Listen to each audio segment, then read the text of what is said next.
नमस्कार प्यारे विद्यार्थियों, कैसे हैं आप लोग? सब लोग बढ़िया। चलिए, हम लोग कूलम्ब्स लॉ पढ़ चुके थे, उससे रिलेटेड कुछ क्वेश्चंस भी हम लोगों ने करा था। आज हम लोग इक्विलिब्रियम प्रॉब्लम्स के बारे में पढ़ेंगे। ठीक है, इक्विलिब्रियम साम्य अवस्था। आप लोग क्लास 11th में इक्विलिब्रियम के बारे में पढ़ चुके हैं। इक्विलिब्रियम का मतलब होता है कि नेट फोर्स जीरो। ठीक है, किसी भी बॉडी पे, किसी भी पार्टिकल पे अगर नेट फोर्स जीरो हो तो उसे हम लोग बोलेंगे इक्विलिब्रियम में। हम लोग सर्कुलर में रोटेशनल मोशन जब हम लोग पढ़े थे तो वहां पे इक्विलिब्रियम का कुछ और टर्म पढ़े थे कि इक्विलिब्रियम के लिए नेट फोर्स तो जीरो होना ही चाहिए, साथ साथ एंगुलर मोमेंटम भी जीरो होना चाहिए। तो यहाँ पे हम लोग का रोटेशन टाइप का है नहीं, सब कुछ लीनियर है। तो हम लोग का बस इस बात से काम चल जाएगा कि नेट फोर्स जीरो होगा तो बॉडी को बोलेंगे हम लोग इक्विलिब्रियम में। ठीक है, किसी भी बॉडी पे, किसी भी पार्टिकल पे अगर नेट फोर्स जीरो है तो किसी में है, इक्विलिब्रियम में। ठीक है, if net force on a body is zero, then the body is said to be in equilibrium। ठीक है, अगर किसी बॉडी पे नेट फोर्स जीरो है तो हम क्या बोलेंगे उसे, वो इक्विलिब्रियम है। क्लियर? यदि किसी पिंड पर परिणामी बल शून्य हो तो उसे हम लोग बोलेंगे किसमें, साम्यावस्था में। ठीक है, तो नोट कीजिए इसे। और जो इक्विलिब्रियम होता है ना, इक्विलिब्रियम तीन टाइप का होता है ना। इक्विलिब्रियम तीन टाइप का, एक को हम लोग बोलते हैं स्टेबल इक्विलिब्रियम, एक को बोलते हैं अनस्टेबल इक्विलिब्रियम, और एक को बोलते हैं न्यूट्रल इक्विलिब्रियम। देखिए तीनों क्या है। मान लीजिए आप क्लास 11th में भी पढ़ चुके हैं, फिर से देख लीजिए। ऐसे सपोज कीजिए एक पार्टिकल यहाँ पे रखा हुआ है, एक बॉल है यहाँ पे रखा हुआ है, इस पे नेट फोर्स जीरो है। नेट फोर्स कितना है? जीरो। एक यहाँ पे रखा हुआ है, इस पे भी नेट फोर्स कितना है? जीरो। एक यहाँ पे रखा हुआ है, इस पे भी एफ कितना है? जीरो। ध्यान से देखिए, अगर इसको हम डिस्टर्ब कर दे, थोड़ा सा डिस्टर्ब कर दे, थोड़ा सा इसमें इसको पुश कर दे, तो क्या ये अपने पोजीशन से कहीं दूर भाग जाएगा? जी बिल्कुल भाग जाएगा। क्या ये कभी अपने पोजीशन पे आ पाएगा? नहीं आ पाएगा, अपने पोजीशन से दूर चला जाएगा। तो इसे हम लोग बोलेंगे अनस्टेबल इक्विलिब्रियम। इसे हम लोग क्या बोलेंगे? अनस्टेबल। तो अब देखिए अनस्टेबल को कैसे डिफाइन करेंगे कि अगर किसी पार्टिकल, ऐसे बोलेंगे कि अगर कोई पार्टिकल इक्विलिब्रियम में हो और उसके इक्विलिब्रियम को हम डिस्टर्ब करें और वो इक्विलिब्रियम पोजीशन से दूर चला जाए, वापस इक्विलिब्रियम पे ना आए, तो ऐसे इक्विलिब्रियम को हम लोग बोलते हैं अनस्टेबल इक्विलिब्रियम। क्लियर?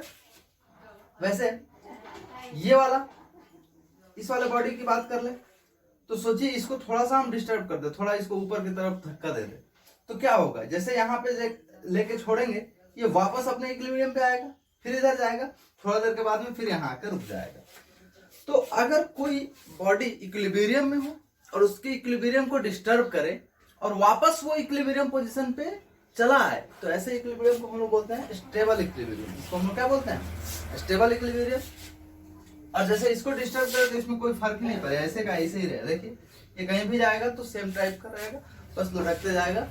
तो इसको हम लोग बोलते हैं न्यूट्रल इक्विलिब्रियम। क्लियर है? तो हमारे काम का चीज बस ये दोनों है, स्टेबल अनस्टेबल। अगर वापस अपने जगह पे आ जाए तो स्टेबल इक्विलिब्रियम, वापस अपने जगह पे नहीं आए तो अनस्टेबल इक्विलिब्रियम। क्लियर है? तो इसे नोट कीजिए, डेफिनेशन लिख लीजिएगा आप, जो मैं बोला हूं उसको स्क्रीन पॉज करके उससे नोट करेंगे, है ना। चलिए अब थोड़ा सा देखते हैं एक आध क्वेश्चन कहाँ कहाँ पे इक्विलिब्रियम मिलेगा। मान लीजिए कि एक क्यू चार्ज है यहाँ पे, एक चार्ज यहाँ पे भी क्यू, ये फिक्स्ड है, ठीक है, ये फिक्स्ड, दोनों चार्ज क्या है, फिक्स्ड है। सोचिए इसके मिड पॉइंट पे, दोनों चार्ज के मिड पॉइंट पे बीच में एक तीसरा चार्ज रखते हैं क्यू, तो तीसरे चार्ज क्यू पे नेट फोर्स कितना होगा, 0 होगा, ठीक है। क्यों 0 होगा, क्योंकि ध्यान से देखें जितना डिस्टेंस ये है उतना डिस्टेंस ये, और ये दोनों चार्ज सेम है, तो ये वाला चार्ज इस डायरेक्शन में जो फोर्स लगाएगा उतना ही फोर्स ये भी लगाएगा, हाँ सर। तो अपोजिट डायरेक्शन में दो इक्वल फोर्स लग रहे हैं, इट मीन्स वो चार्ज इक्विलिब्रियम में है, तीसरा चार्ज किस में है, इक्विलिब्रियम में, मतलब उसमें नेट फोर्स 0 है। अब ये स्टेबल है कि अनस्टेबल, इसको ध्यान से देखिए। जैसे मान लीजिए कि इसको हम इस डायरेक्शन में पुश कर दे, ठीक है, थोड़ा सा इधर इस डायरेक्शन में हम डिस्प्लेस कर दे थोड़ा सा, तो क्या होगा, जब ये चार्ज मान लीजिए यहाँ था, अब यहाँ आ गया, एक क्यू आपका यहाँ है, ये क्यू यहाँ है, तो ध्यान से देखिए जब यहाँ पे पहुंच गया, मान लीजिए x डिस्टेंस चला गया, तो ये वाला फोर्स, ये वाला चार्ज इस पे फोर्स लगाएगा इधर F1, और ये वाला चार्ज इस पे लगाएगा F2। अब ध्यान से देखिए, ये हम तो जानते हैं फोर्स इक्वल टू होता है K Q1 Q2 by R square. भाई साहब इसका R तो ये है और इसका R ये है, तो R तो कम इसका है, तो जिसका R कम होगा उसका फोर्स ज्यादा होगा, ठीक है, जिसका R कम उसका फोर्स ज्यादा। तो भाई साहब ये डिस्टेंस कम है, मतलब ये वाला चार्ज इधर फोर्स लगा रहा है, तो ये फोर्स ज्यादा, यानी कि F2 ज्यादा, F2 क्या है, ज्यादा है, और F1 कम है। तो सर इस चार्ज को ये किधर, F2 अपने तरफ लेके जाएगा, जो फोर्स ज्यादा है उधर ही पार्टिकल जाएगा। तो ध्यान से देखिए इसका इक्विलिब्रियम पोजीशन क्या था, यहाँ पे, और क्या ये इक्विलिब्रियम की तरफ मूव कर रहा है, जी हाँ ये इक्विलिब्रियम की तरफ मूव कर रहा है। इसलिए ये आप बताइए कौन सा इक्विलिब्रियम, स्टेबल इक्विलिब्रियम। कौन सा इक्विलिब्रियम, तो स्टेबल इक्विलिब्रियम। ये कब स्टेबल इक्विलिब्रियम में आया, जब इसको लाइन ज्वाइनिंग द चार्जेज के अलोंग हमने डिस्प्लेस करा। तो इस केस में अगर हम दोनों चार्ज को ज्वाइन करने वाले लाइन के दिशा में तीसरे चार्ज को डिस्प्लेस करें, तो कैसा इक्विलिब्रियम, स्टेबल इक्विलिब्रियम। क्लियर, अच्छा थोड़ा देखते हैं, परपेंडिकुलर अगर करते हैं तो क्या होता है। मान लीजिए कि ये क्यू और ये भी क्यू, यहाँ पे आपका बड़ा क्यू था, इसको हम थोड़ा सा ऊपर डिस्प्लेस करके यहाँ पे ले आए, ठीक है। तो ये वाला चार्ज इस पे फोर्स किधर लगाएगा, इधर, और ये वाला चार्ज इधर फोर्स लगाएगा। तो ध्यान से देखिए ये एक फोर्स इधर, एक फोर्स इधर, तो दोनों का रिजल्टेंट किधर होगा, इधर, तो नेट फोर्स किधर चला जाएगा, उस साइड, मतलब ये वाला क्यू किधर जाएगा, ऊपर भागेगा। तो क्या अपने पोजीशन पे वापस आ पाएगा, जी नहीं, तो अपने पोजीशन पे वापस नहीं आ पाएगा। तो इसका इक्विलिब्रियम कैसा हो गया, ये अनस्टेबल हो गया। ये क्या हो गया, तो देखिए तो इक्विलिब्रियम स्टेबल होगा कि अनस्टेबल होगा, क्या ये देखने के लिए हमको ये भी बताना पड़ेगा कि डिस्टर्ब आप किस डायरेक्शन में कर रहे हैं, जी बिल्कुल ये भी बताना पड़ेगा आपको। अगर इस केस में लाइन ज्वाइनिंग के अलोंग, दोनों चार्ज को ज्वाइन करने वाले लाइन के दिशा में ही हम डिस्प्लेस करें, तो इक्विलिब्रियम कैसा होगा, स्टेबल। लेकिन लाइन ज्वाइन करने के परपेंडिकुलर डायरेक्शन में करेंगे तो कैसा होगा, अनस्टेबल, ठीक है। तो हम कैसे चेक करेंगे, अगर चार्जेस अगर पार्टिकल अपने पोजीशन पे वापस आए तो स्टेबल, और वापस नहीं आए तो अनस्टेबल, ठीक है। इसे आप नोट कर लीजिए। और देखिए एक आध क्वेश्चन और करते हैं।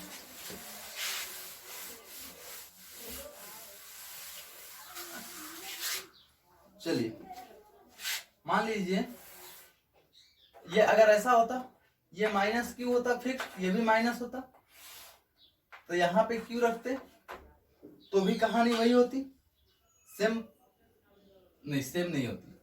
देखिए इसमें आप लोग चेक करिए, इसमें चेक करिए क्या होगा कि ये माइनस क्यू है, ये भी माइनस क्यू है, ये प्लस है। तो चलिए ध्यान से देखिए, आप लोग स्क्रीन पॉज करके खुद से चेक करें, एक बार अलोंग डिस्प्लेस करें, एक बार परपेंडिकुलर। स्क्रीन पॉज करके खुद से सोचे फिर देखें। चलिए मान लीजिए ये माइनस क्यू है और ये माइनस क्यू है।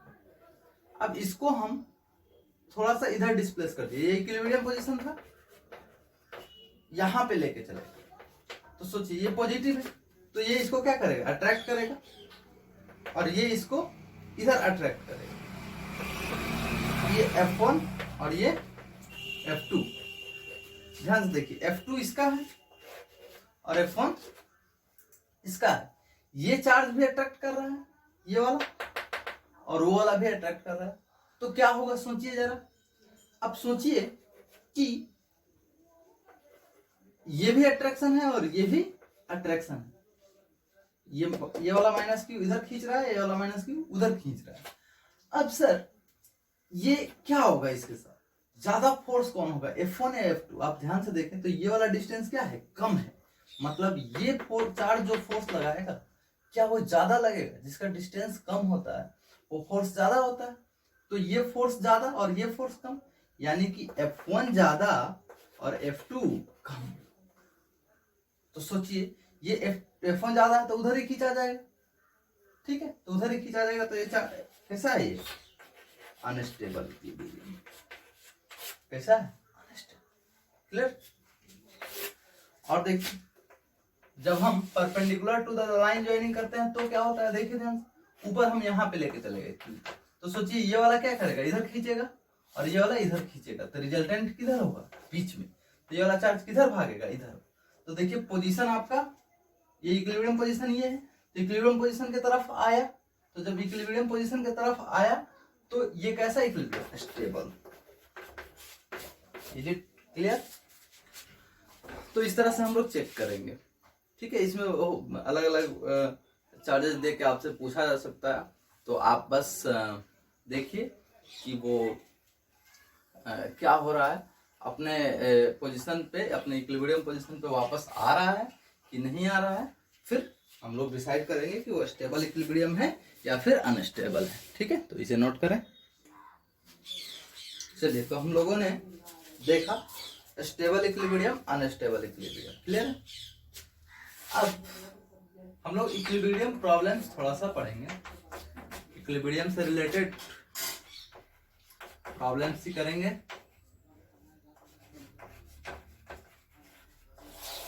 चलिए ध्यान दीजिए, सिंपल क्वेश्चन जो पूछा जाता है ऑब्जेक्टिव में, बिहार बोर्ड में क्या पूछ देगा कि एक चार्ज क्यू रखे हैं, एक चार्ज क्यू रखे हैं यहाँ पे, तो दोनों के बीच का डिस्टेंस मान लीजिए कि L है, तो तीसरा चार्ज कहाँ पे रखे कि इक्विलिब्रियम में होगा, और बोल देगा कि ये फिक्स्ड है, ये क्या है, फिक्स्ड है, ये भी क्या है, फिक्स्ड है। बोलेगा कि तीसरा चार्ज बताइए कहाँ पे रखे कि इक्विलिब्रियम होगा, तो आप लोग बोल दीजिए कहाँ पे रखे, शर्म आ जाएगा बोल के, तो बीच में रखेंगे, यानी कि यहाँ से L/2 पे तीसरा चार्ज अगर रखते हैं तो इक्विलिब्रियम में आएगा, इसमें कुछ सॉल्व करना नहीं है। चलिए और थोड़ा सा बढ़िया करते हैं, आइए चलिए एक बढ़िया सवाल करते हैं। मान लीजिए कि एक चार्ज यहाँ पे Q फिक्स्ड है, फिक्स कर दिया गया इसको ना, ठोक दिया गया, ये हिलेगा नहीं, और दूसरा चार्ज यहाँ पे हम लोग रखें 4Q, ये भी फिक्स कर दिए, ठीक है। आपसे बोल रहा है find position of third charge, find position where third charge Q will be in equilibrium, ठीक है। बोल रहा है कि वह पोजीशन ज्ञात करे, वह स्थान ज्ञात करे जहां पे तीसरा चार्ज स्मॉल क्यू इक्विलिब्रियम में हो। ठीक है, चलिए सवाल नोट कीजिए, फिर हम समझते हैं।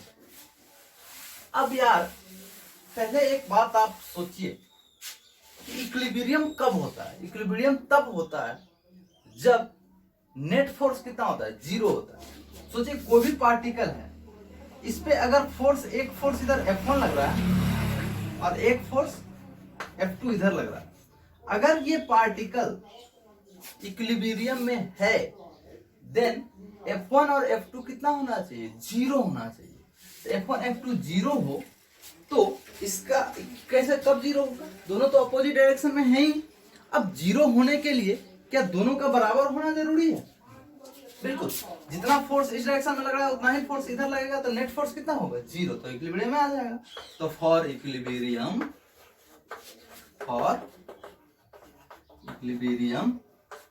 F1 बराबर F2। अगर दो फोर्स है और इक्विलिब्रियम है तो पहला कंडीशन तो ये है कि दोनों फोर्स अपोजिट डायरेक्शन में लगना चाहिए, और दूसरा कंडीशन ये है कि दोनों फोर्स का मैग्नीट्यूड बराबर होना चाहिए, तभी जाके ये कौन सी में आएगा, इक्विलिब्रियम में आएगा। चलिए देखते हैं।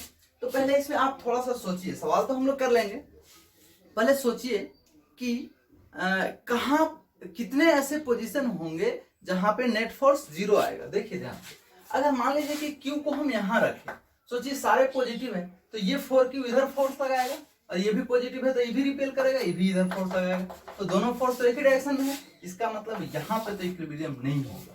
यहाँ पे देखते हैं, ये वाला इधर फोर्स लगाएगा और वो 4Q भी इधर फोर्स लगाएगा, तो सर यहाँ पे भी इक्विलिब्रियम नहीं होगा, यहाँ पे भी इक्विलिब्रियम नहीं होगा।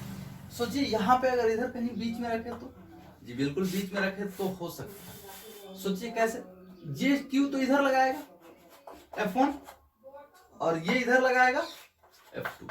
हाँ, अगर F1 F2 बराबर हो जाए तो इक्विलिब्रियम में आ सकता है।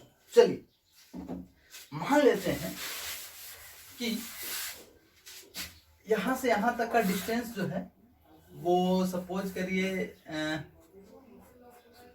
12 ले लेते हैं। कितना ले लेते हैं, 12, या फिर L ही लीजिए, चलिए L ले लेते हैं। यहां से यहां तक का डिस्टेंस कितना है, L। मान लीजिए कि तीसरे चार्ज को यहाँ पे हमने रखा Q पे, जो कि यहाँ से X डिस्टेंस पे है, ठीक। तो ये वाला जो इस पे फोर्स लगाएगा वो इधर लगाएगा, मान लेते हैं F1, और वो जो इधर लगा रहा है इसको मान लेते हैं F2, ठीक है। तो ये वाला डिस्टेंस अगर X है तो ये डिस्टेंस टोटल चूंकि L है, तो यहाँ से यहाँ तक का डिस्टेंस कितना होगा, L माइनस X। चलिए हम तो फोर्स जानते हैं सर, क्या होता है, K Q1 Q2 by R square. चलिए इसका F1 पहले निकालते हैं, तो F1 बराबर कितना होगा बोले तो, K Q1 तो Q है, Q2 small q by R कितना है, डिस्टेंस कितना है X, तो X स्क्वायर। F2 अगर निकाले उसके कारण तो K Q1 कितना है 4Q, ये बिल्कुल 4Q, और Q2 कितना है बाई डिस्टेंस कितना है L माइनस एक्स का होल स्क्वायर। अच्छा, फॉर इक्विलिब्रियम के लिए क्या होना चाहिए सर, F1 और F2 क्या होना चाहिए, बराबर होना चाहिए, जी बिल्कुल F1 F2 बराबर होना चाहिए। तो F1 F2 बराबर कीजिए, K Q by x square is equal to K 4Q by L minus x का होल स्क्वायर। चलिए K से K कैंसिल आउट, Q से Q और इस Q से ये Q, तो इधर क्या, तो इसके बाद जो आएगा वो कितना आएगा, यहां से बचेगा 1 by x square is equal to 4 by L minus x का होल स्क्वायर। दोनों तरफ रूट ले लेते हैं, दोनों तरफ रूट लेंगे तो इधर क्या बचेगा, 1 बाई एक्स स्क्वायर है तो क्या बचेगा 1 बाई एक्स बराबर 4 का root 2 by L minus x. Cross multiplication कर लेते हैं, तिरछा गुना, तो क्या आ जाएगा बोलिए तो 2x बराबर L माइनस एक्स। इस x को इधर ले आते हैं तो इधर आगे जुड़ जाएगा 3x बराबर l, तो x बराबर l/3। ठीक है, तो ये यहां से कितने डिस्टेंस पे, l/3 पे, तो इस 4q से कितने पे, l माइनस l/3 पे, l माइनस x कर लेंगे हम लोग कैलकुलेट। तो इसे नोट कीजिए, स्क्रीन पॉज करके नोट कीजिए, फिर आगे करते हैं सवाल। तो इस टाइप के सवाल आपको बहुत सारे मिल जाएंगे, एनसीईआरटी में भी मिलेंगे, तो आप उसे कर लेंगे। एक ही टाइप का सवाल मैं दो बार नहीं करवाऊंगा, एक टाइप का सवाल एक एक करेंगे और आप लोग खुद से करेंगे। चलिए नेक्स्ट एक और क्वेश्चन। मान लीजिए ये चार्ज Q है और ये मान लीजिए -9Q है। ठीक है, -9Q, और आपसे बोला जा रहा है सेम सवाल वही लिखे कि तीसरा चार्ज Q कहां पे रखे ताकि वो इक्विलिब्रियम में आ जाए। चलिए ध्यान दीजिए, इसमें भी पहले ये देखते हैं कि कितने पोजीशन पे हो सकता है। ठीक है, पहला बात यहाँ पे देखते हैं, यहाँ पे रखेंगे Q, यहाँ पे रखेंगे तो ये वाला 9Q क्या करेगा, अट्रैक्ट करेगा इधर F1, और ये Q क्या करेगा, रिपेल करेगा इधर F2। ध्यान से देखिए, दोनों एक ही डायरेक्शन में है, तो यहाँ पे तो पॉसिबल नहीं है, यहाँ पे इक्विलिब्रियम नहीं हो सकता। अच्छा भाई, यहाँ पे रख के देखते हैं तो यहाँ पे ये 9Q क्या करेगा, अट्रैक्ट करेगा 1, और ये Q क्या करेगा, रिपेल करेगा F2। तो सर यहाँ पे तो अलग अलग डायरेक्शन में हुआ, तो यहाँ पे हो सकता है, ऐसा लगता है, लेकिन थोड़ा सा ध्यान से देखिए कि ये 9Q ऑलरेडी चार्ज बड़ा है और ये डिस्टेंस कम है, तो चार्ज बड़ा और डिस्टेंस कम यानी कि फोर्स ज्यादा। यहाँ पे चार्ज भी कम है और डिस्टेंस भी ज्यादा है, मतलब फोर्स कम, इसका मतलब F2 लेस देन F1, तो यहाँ पे भी इक्विलिब्रियम पॉसिबल नहीं है। अब यहाँ पे देखिए, अगर यहाँ पे रखे तो ये वाला Q क्या करेगा, इसको रिपेल करेगा F1, और वो वाला क्या करेगा, अट्रैक्ट करेगा उधर F2। तो ध्यान से देखिए, ये चूंकि चार्ज छोटा है तो डिस्टेंस भी छोटा है, ठीक है, और वहां पे चार्ज बड़ा है तो डिस्टेंस भी बड़ा है, तो चार्ज बड़ा होने के कारण तो फोर्स ज्यादा, लेकिन डिस्टेंस बढ़ने के कारण फोर्स घटेगा। यहाँ पे देखिए, चार्ज कम है तो फोर्स कम, और डिस्टेंस कम है तो फोर्स बढ़ेगा, मतलब एक फैक्टर फोर्स घटा रहा है तो दूसरा बढ़ा रहा है, वहां पे भी वैसा ही है, तो यहाँ पे इक्विलिब्रियम हो सकता है। तो ध्यान से देखिए, ऐसे सवाल में लगता है कि 3 जगह पे इक्विलिब्रियम होगा, लेकिन होता एक ही जगह पे। क्लियर? चलिए और कैलकुलेट कैसे करेंगे वो भी देख लेते हैं, कैलकुलेट करके देख लेते हैं। आइए, यहाँ पे आपका कितना था Q, यहाँ पे -9, और हम लोग को चार्ज कहाँ पे रखना था, यहाँ पे स्मॉल q। मान लेते हैं कि इसके कारण, छोटे वाले के कारण जो फोर्स लग रहा है वो F1 लग रहा है इधर, और ये यहाँ से x डिस्टेंस पे रखे हुए, और टोटल यहाँ से यहाँ तक का डिस्टेंस कितना है L, और वो 9 जो फोर्स लगा रहा है इधर लगा रहा है F। चलिए अगर हम F1 लिखे तो K Q1 Q2 by R square, तो K Q1 Q2 कितना है, स्मॉल q, बाई डिस्टेंस कितना है x square, F2 K Q1 है 9Q, Q2 कितना है Q, बाई डिस्टेंस देखिए यहाँ से यहाँ तक L और ये x, तो कितना हो जाएगा L प्लस x का होल स्क्वायर। फिर से वही बात, और equilibrium F1 is equal to F2। ठीक है, तो क्या करेंगे भाई, रख दीजिए K Q by x square बराबर K 9Q Q by L plus x का होल स्क्वायर। K से K cancel out, small q से स्मॉल q से q। ठीक है, तो क्या बच जाएगा, इधर 1 बाई एक्स स्क्वायर बराबर 9 बाई L प्लस एक्स का होल स्क्वायर। दोनों तरफ फिर से रूट लेते हैं, 1 by x is equal to 9 का root 3, L plus x square का whole square, L plus x का होल स्क्वायर, तो स्क्वायर हट जाएगा, L plus x cross multiplication कर देंगे तो 3x बराबर L प्लस एक्स, ये x आ जाएगा इधर, 3x माइनस एक्स बराबर L, यानी 2x बराबर L, तो x बराबर कितना L/2। ठीक है, यहाँ पे भी ये फिक्स होगा, ये दोनों फिक्स्ड है। अगर क्वेश्चन में नहीं लिखे हैं तो आप लिख लीजिएगा दोनों चार्ज फिक्स्ड है। देख लो, दोनों चार्ज फिक्स्ड है, तो ये L/2 पे होगा। क्लियर है? तो इसके स्क्रीन पॉज कीजिए और नोट कीजिए। और एक और चीज इस सवाल में लिख लीजिएगा नोट में कि अगर दो फिक्स्ड चार्ज में एक पॉजिटिव हो और एक नेगेटिव, तो इक्विलिब्रियम एक ही साइड मिलेगा और छोटे वाले चार्ज के साइड मिलेगा। ठीक है, इक्विलिब्रियम किधर मिलेगा? छोटे वाले चार्ज के साइड। तो बार बार आपको चेक करने का जरूरत नहीं है, छोटे वाले चार्ज की तरफ मान के और सवाल कर लेने।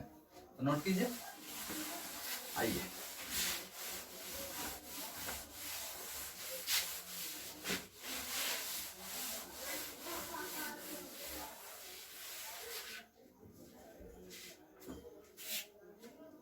चलिए एक और सवाल करते हैं। ये Q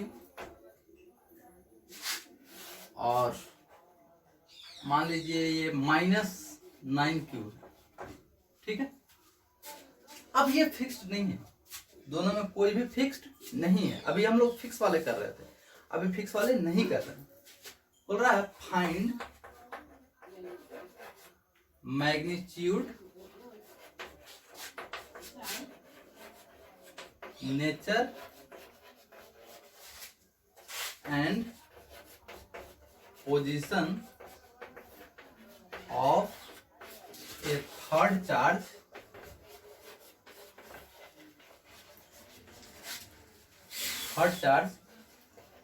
such that all charges will be in equilibrium। चलिए क्या बोल रहा है सवाल? बोल रहा है कि दो चार्ज तो रखा हुआ है Q और -9Q, तो आपसे ये पूछ रहा है कि पोजीशन, नेचर और मैग्नीट्यूड तीसरे चार्ज का बताइए। एक और तीसरा चार्ज लेना है, उसका मैग्नीट्यूड, नेचर और पोजीशन बताना है, ताकि तीनों कौन सी में आ जाए? इक्विलिब्रियम में हो जाए। हिंदी में लिख लेंगे आप सवाल कि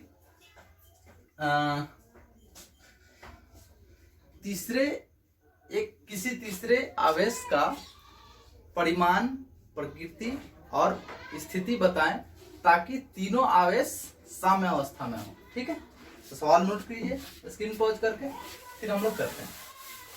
आइए, तीनों चार्ज को इक्विलिब्रियम में लाना है, मतलब तीनों पे नेट फोर्स कितना होना चाहिए? 0 होना चाहिए। अच्छा, तो ये बात तो सर जानते हैं कि Q वाला सवाल है, तो इक्विलिब्रियम तो मिलेगा इधर ही, छोटे वाले Q के तरफ। तो इधर हम मान लेते हैं Q, तो और ये डिस्टेंस ले लेते हैं x, और ये डिस्टेंस ले लेते हैं यहां से मान लो L। ठीक है, अब ध्यान से देखिए, इस पे फिर से वही फोर्स, इधर F1 और उधर फोर्स लगेगा F2। तो F1 कितना हो जाएगा? KQ by x square, F2 KQ 9Q by L plus x का होल स्क्वायर। अभी पिछला सवाल किए थे हम लोग फॉर इक्विलिब्रियम, F1 बराबर F2, दोनों को बराबर करेंगे, KQ कटेगा, क्या बचेगा? 1/x स्क्वायर, इधर क्या बचेगा? 9/L प्लस x का होल स्क्वायर। पिछला सवाल से तो रूट लेंगे 1/x बराबर क्या बचेगा? 3/L plus x। इसको हम लोग सॉल्व किए थे, तो x का जो वैल्यू आया था वो कितना आया था? L/2। चलिए सर, पोजीशन तो निकल गई, तो पोजीशन तो हमने देखा कि L/2 पे इक्विलिब्रियम आएगा। अब नेचर नेगेटिव होगा कि पॉजिटिव, ये थोड़ा सा हमें देखना है। तो आप ध्यान से देखिए, अगर हम प्लस Q लेंगे तो क्या होगा? चलिए देखते हैं। अगर यहाँ पे हम क्या ले लें? प्लस Q, तो प्लस Q लेंगे, वो वाला चार्ज किधर फोर्स लगाएगा? वो पॉजिटिव है तो इधर, और नेगेटिव इधर, तो ये तो इक्विलिब्रियम हो जाएगा। लेकिन इसके बारे में थोड़ा सा सोचिए, ये पॉजिटिव है तो इस पे ये वाला चार्ज किधर फोर्स लगाएगा? इस डायरेक्शन में F1, और वो वाला किधर लगाएगा? इधर F2। तो इस वाले चार्ज पे एक ही डायरेक्शन में दोनों फोर्स लग गए, तो क्या ये वाला चार्ज इक्विलिब्रियम में आएगा? नहीं आएगा। बात समझिए, यहाँ पे अगर हम पॉजिटिव चार्ज लिए तो इस वाले चार्ज पे ये वाला चार्ज किधर फोर्स लगाएगा? उस डायरेक्शन में, और वो माइनस वाला चार्ज भी इधर ही फोर्स लगाया, तो ये चार्ज इक्विलिब्रियम में आएगा क्या? कभी नहीं आएगा। तो ये चार्ज तो इक्विलिब्रियम में नहीं आएगा, और सवाल में बोला है कि तीनों को इक्विलिब्रियम में लाना है। ठीक है, यहाँ पे पॉजिटिव लेंगे तो ये तीसरा तो इक्विलिब्रियम में आ ही जाएगा, लेकिन हमें इसको भी तो इक्विलिब्रियम में करना है, तो ये पॉजिटिव तो नहीं होगा। नेगेटिव पे रख के चेक करते हैं। अगर ये नेगेटिव है तो इस पे देखिए, इस चार्ज पे ये वाला चार्ज किधर फोर्स लगाएगा? इधर, और वो वाला किधर लगाएगा? इधर। तो ये तो इक्विलिब्रियम में आ जाएगा सर। अच्छा, इस पे देखते हैं, ये नेगेटिव है, क्योंकि ये चार्ज नेगेटिव है, तो इस पे इधर फोर्स लगेगा, ये वाला इधर लगाएगा, और वो वाला किधर लगाएगा? इस साइड। तो हाँ, ये इक्विलिब्रियम में आ सकता है नेगेटिव के साथ। अच्छा, यहाँ पे देखिए, इस पे इसका क्या हाल है? तो इस वाले पे ये नेगेटिव किधर लगाएगा? इस साइड फोर्स लगाएगा, और ये वाला किधर लगाएगा? इधर। तो ये भी इक्विलिब्रियम में आ सकता है। तो तीनों इक्विलिब्रियम में आ सकता है। कब? जब ये नेगेटिव हो। तो पहला तो किस जगह पे? L/2 पे, और नेचर क्या होगा? नेगेटिव। मैग्नीट्यूड निकाल लेते हैं। अब हमने इसको इक्विलिब्रियम में करके पोजीशन निकाल लिया, अब इसको इक्विलिब्रियम में कर लीजिए। इस वाले चार्ज पे जो फोर्स लग रहा है, देखिए ध्यान से, ये माइनस वाला फोर्स किधर लगाएगा? इस पे। माइनस वाला इधर फोर्स लगा रहा है, इसको F1 मान लेते हैं, और वो वाला किधर लगा रहा है? F2। ये वाला डिस्टेंस कितना है यहाँ से? x। चलिए, तो अगर हम लिखें फॉर बड़ा Q, F1 का वैल्यू कितना सर? F1 ध्यान से देखिए, Q1 कितना है? Q2 कितना है? Q by distance x²। F2 कितना है? Q1 कितना है? 9Q। ठीक है, और Q2 कितना है? Q बाई क्या चीज? x²। फिर से वही फॉर इक्विलिब्रियम, F1 बराबर F2, दोनों को इक्वेट कीजिए। Q बाई x² बराबर K 9Q² by x²। Sorry, यहाँ पे x नहीं है ना, ये तो डिस्टेंस कितना है? ये डिस्टेंस L है, सॉरी, L²। ठीक है, L²। और तो x के यहाँ पे x के जगह पे क्या रखेंगे? L²। और ये तो सर हम जान रहे हैं x का वैल्यू कितना आया है? L/2, तो L/2 रख देते हैं। L/2 का स्क्वायर, K से K तो कैंसिल आउट, बड़ा Q से एक बड़ा Q खत्म, ये L² से ये L² खत्म हो जाएगा, और ये 2 ऊपर जाएगा, यानी कि 4Q। कितना आएगा? 4Q बराबर L² तो कैंसिल है, इधर क्या बचेगा? 9Q। ठीक है, तो जो स्मॉल q का वैल्यू आएगा वो कितना आएगा? 9Q बाई ये। ठीक है, और हम जान रहे हैं चूंकि ये चार्ज कैसा है? नेगेटिव, तो यहाँ पे क्या लगा देंगे? माइनस। ठीक है, तो हमने पोजीशन भी निकाल लिया, और हमने क्या निकाल लिया? मैग्नीट्यूड भी निकाल लिया, और हमने नेचर भी निकाल लिया। तो आप इसे नोट करिए स्क्रीन पॉज करके।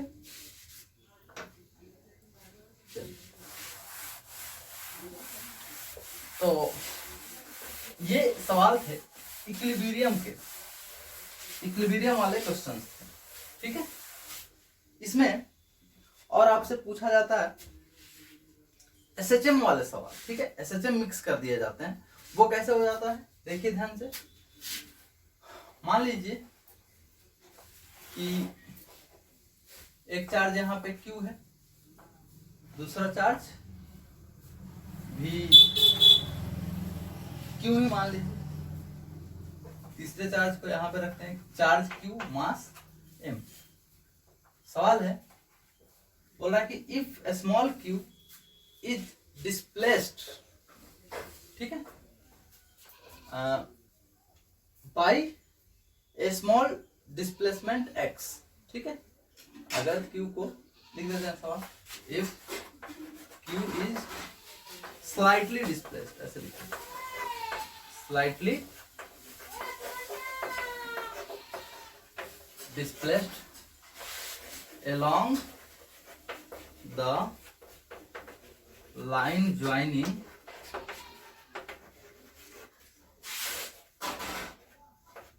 two charges, then find time period of oscillation।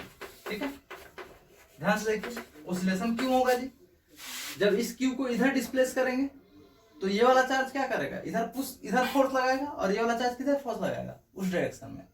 ठीक है, तो ये वाला फोर्स चूंकि ये डिस्टेंस कम है तो ज्यादा होगा, तो ज्यादा फोर्स इस डायरेक्शन में लगेगा, तो वापस अपने पोजीशन पे आना चाहेगा, तो यहाँ आके यहाँ पे आएगा, तब तक इसमें कुछ मोमेंटम आ चुका होगा, जिसके कारण ये इधर भागेगा, फिर ये वाला उधर रिपेल करेगा, और इस तरह से ये क्या शुरू कर देगा, SHM, सिंपल हार्मोनिक मोशन। तो आपको उसी का टाइम पीरियड निकालना है। क्लियर है? सवाल नोट कीजिए।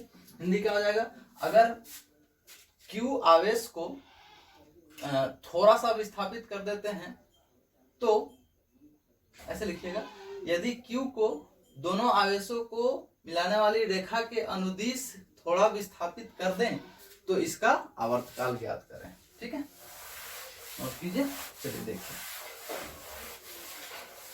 मान लीजिए कि ये हम x डिस्प्लेस कर दिए। कितना डिस्प्लेस कर दिए, x। अच्छा, चूंकि बीच में रखे थे, ठीक है, बीच में रखे थे, तो ये डिस्टेंस हम मान लेते हैं कि यहां से यहां तक का डिस्टेंस भी l था, और ये भी डिस्टेंस कितना था, l। तो ये वाला डिस्टेंस अब कितना हो गया डिस्प्लेस करने के बाद में, l प्लस x, और ये वाला कितना हो जाएगा, l माइनस x। तो एक फोर्स, ये वाला फोर्स किधर लगेगा, उधर, ये वाला चार्ज इस क्यू पे, ये क्यू तो यहाँ चला है, तो इस क्यू पे चार्ज, क्यू पे जो फोर्स लगेगा छोटे वाले क्यू के कारण, इस क्यू के कारण F1, और इस क्यू के कारण F2। तो ध्यान से देखिए, F1 अगर हम लिखे तो क्या लिखेंगे, K Q Q by L plus x का होल स्क्वायर। वैसे अगर F2 लिखे तो क्या लिखेंगे, K Q Q बाई ये डिस्टेंस कितना है, L माइनस एक्स का होल स्क्वायर। अब ध्यान से देखिए, अब चूंकि ये फोर्स तो बराबर नहीं है, बड़ा वाला फोर्स कौन है, जो ये लगाएगा, ये इधर लगाएगा, वो फोर्स क्या होगा, बड़ा। तो अगर हम F नेट लिखेंगे तो क्या लिखेंगे, F2 माइनस F1। तो क्या लिखेंगे, K Q Q दोनों में कॉमन हो जाएगा, इधर से क्या बचेगा, 1 बाई L माइनस एक्स का whole square minus 1 by L plus x का होल स्क्वायर। ठीक है, K Q Q, यहां से LCM L माइनस एक्स का whole square into L plus x का होल स्क्वायर। यहाँ पे क्या हो जाएगा, L प्लस एक्स का whole square minus L minus x का होल स्क्वायर। तो ध्यान से देखिए, अब क्या लिख सकते हैं हम लोग, F नेट बराबर, यहाँ पे a प्लस बी के होल स्क्वायर पे तोड़ेंगे तो क्या होगा, a square plus b square plus 2ab। अच्छा, इस पे करते हैं, माइनस a स्क्वायर, ये a माइनस बी के होल स्क्वायर पे। अच्छा, फिर से माइनस एक्स स्क्वायर, माइनस होता है ये वाला माइनस, आगे क्या कर देगा, प्लस 2lx बाई, ध्यान से देखिए, दोनों को होल स्क्वायर में करते हैं, l minus x, l plus x का होल स्क्वायर। ध्यान से देखिए, ये positive negative, positive negative cut गया, 2lx और 2lx कितना हो गया, 4lx। यहाँ पे देखिए a minus b into a plus b क्या होता है, a माइनस बी का होल स्क्वायर।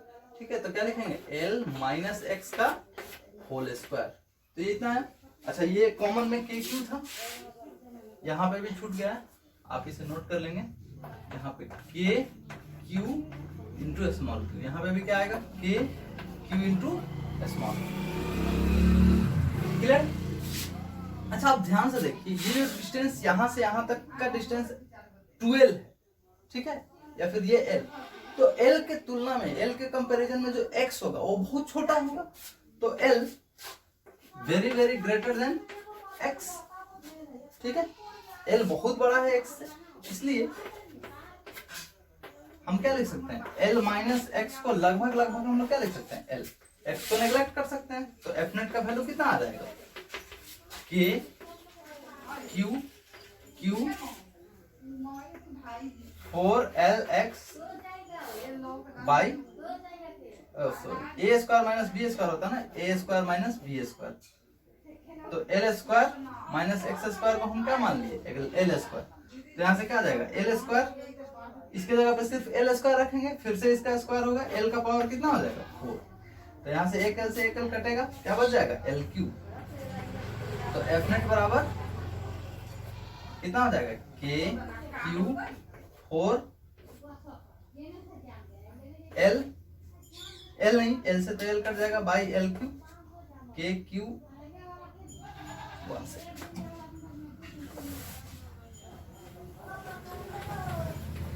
एफ नेट बराबर कितना हो जाएगा के क्यू क्यू 4 इधर ले लेते हैं एक्स बाई एल का पावर 3। ठीक है, ये आ गया। हम जानते हैं कि एफ बराबर अगर के एक्स हो, एफ बराबर क्या हो के एक्स, तो जो टाइम पीरियड आता है वो क्या आता है 2 pi under root m by k. ठीक है, ये के अलग है और ये जो यहाँ पे के है वो अलग है। तो ध्यान से देखिए एफ नेट बराबर ये टोटल के इंटू एक्स के फॉर्म में है, तो टाइम पीरियड कितना हो जाएगा टी बराबर 2 pi under root m by k का वैल्यू कितना ये 4 के क्यू क्यू और एल क्यू कहाँ चला जाएगा ऊपर, दिस इज द आंसर। ठीक है, जो लोग एसएचएम नहीं पढ़े हैं वो लोग इस सवाल को छोड़ देंगे। ठीक है, ये सवाल करने की जरूरत नहीं है, अगर एसएचएम पढ़े हैं तो ही ये सवाल करें। ठीक है, तो इसे नोट कीजिए। फिर हम करते हैं, इसको नोट कीजिए।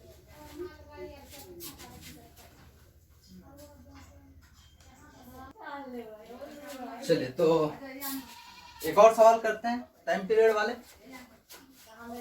मान लीजिए कि ये क्यू और ये क्यू, वही डिस्टेंस एल और ये भी डिस्टेंस एल। ठीक है, और एक माइनस क्यू चार्ज को एम मास जिसका है, इसको ऐसे रखते हैं। और ध्यान से देखिए अगर इस डायरेक्शन में डिस्प्लेस करेंगे तो ये एसएचएम नहीं करेगा। ठीक है, क्योंकि अनस्टेबल इक्विलिब्रियम, तो इसको किधर डिस्प्लेस करना पड़ेगा ऊपर। ठीक है, तो हम सवाल क्या लिखेंगे, if Q is slightly displaced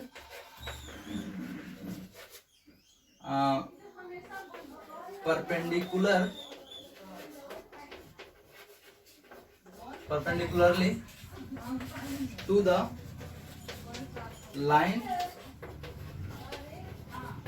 joining the two charges, then find the time period of oscillation. ठीक है,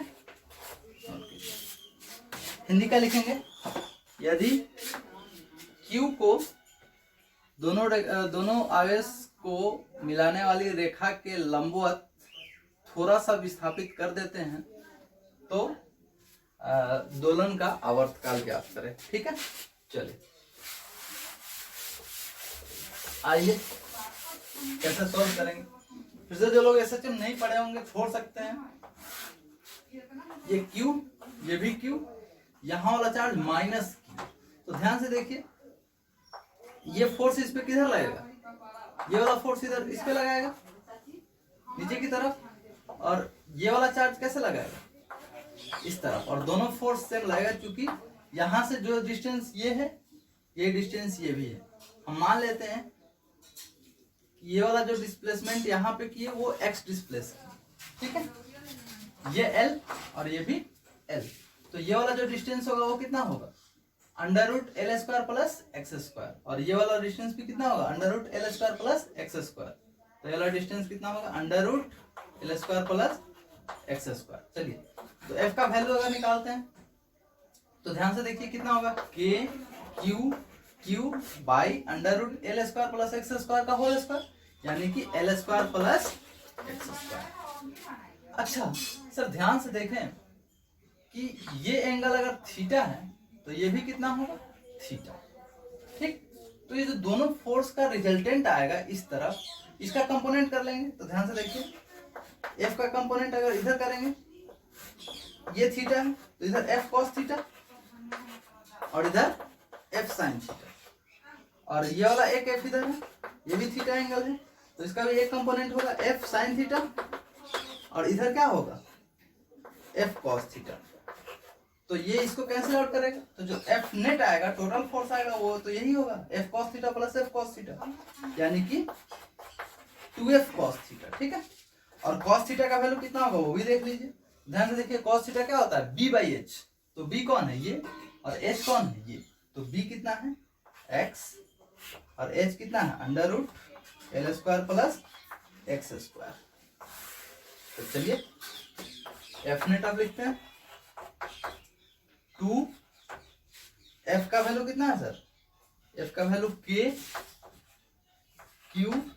Q by L square plus x square into cos theta का value x under root L square plus x square. ठीक है, under root है तो इसको हम क्या लिख सकते हैं पावर 1/2।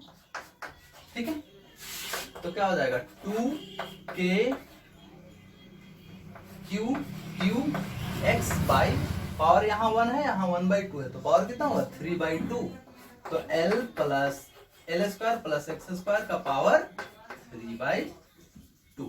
ठीक, अब फिर से चूंकि एल यहाँ पे क्या है ग्रेटर है एक्स से, एक्स तो छोटा ही होगा तभी तो ये ऑसिलेशन करेगा, नहीं तो बहुत ज्यादा ऊपर कर देंगे तो चला ही जाएगा ऊपर। तो ठीक है, तो इसलिए हम क्या लिख सकते हैं L square plus x square को लगभग क्या लिख सकते हैं एल स्क्वायर, तो इसलिए L square plus x square का जो पावर 3/2 है, तो इसको हम क्या लिख सकते हैं लगभग ये टूट जाएगा, ये खत्म हो जाएगा, तो एल स्क्वायर का पावर 3/2, ये 2 से 2 कटा, क्या बचा एल क्यूब। ठीक है, तो एफ नेट जो आया वो कितना आया 2k Q x by L cube. ध्यान से देखिए, हम फिर से वही बात जानते हैं, एफ अगर के एक्स हो, ठीक है, एफ क्या हो के एक्स, तो जो टाइम पीरियड होता है वो कितना होता है 2 pi under root m by k. तो ध्यान से देखिए, एक्स की जगह पे एक्स की जगह एक्स है, के की जगह ये पूरा है, तो टाइम पीरियड बराबर क्या होगा 2 pi under root m by k जगह पे ये 2k क्यू एल क्यूब नीचे है तो कहाँ चला जाए, दिस इज द। ठीक है, तो ये कुछ इक्विलिब्रियम प्रॉब्लम्स थे, एसएचएम हम लोग इंक्लूड कर दिए, इसके साथ सर्कुलर भी कर देते हैं, तो पूरा मैकेनिक्स हम चाहे तो यहाँ पे इंक्लूड कर सकते हैं, कोई प्रॉब्लम नहीं है, मैकेनिक्स के साथ साथ इसको कर सकते हैं। हाँ, तो आप लोग इतना कंप्लीट कीजिए, जो डाउट आए, क्योंकि आज के लेक्चर में हम लोग कुछ अच्छे सवाल भी किए हैं, बहुत अच्छे सवाल किए हैं, तो इसमें जो डाउट आए वो बेहिचक हमसे पूछे, ठीक है, व्हाट्सएप करें, आपको नंबर पता ही है, अगर नहीं पता है तो मैं फिर से बता देता हूँ 8906888249। आप व्हाट्सएप कर सकते हैं, आप कमेंट बॉक्स में पूछ सकते हैं, जैसे आप पूछना चाहें पूछ सकते हैं, हम क्लियर करेंगे आपके डाउट को। क्लियर है? चलिए फिर मिलते हैं हम लोग नेक्स्ट लेक्चर में। Thank you.